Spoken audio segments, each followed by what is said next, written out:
Managing your B2B store is much easier with the new multi-admin feature.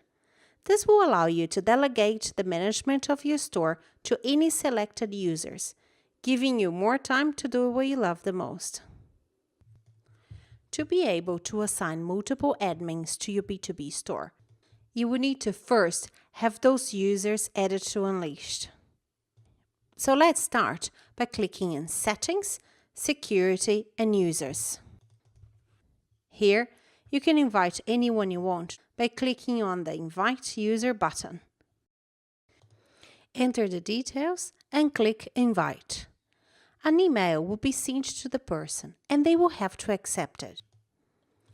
Next, they can now become an administrator for your B2B store. This can be done on Integration, Integration Store, and select B2B Portal. Here, click in Configure.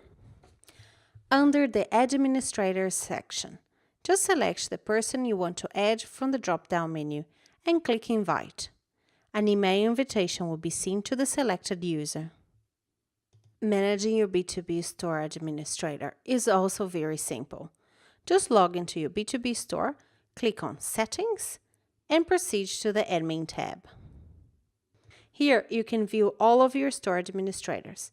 And if you want to remove any users, this can be done by using the drop-down menu and selecting Delete.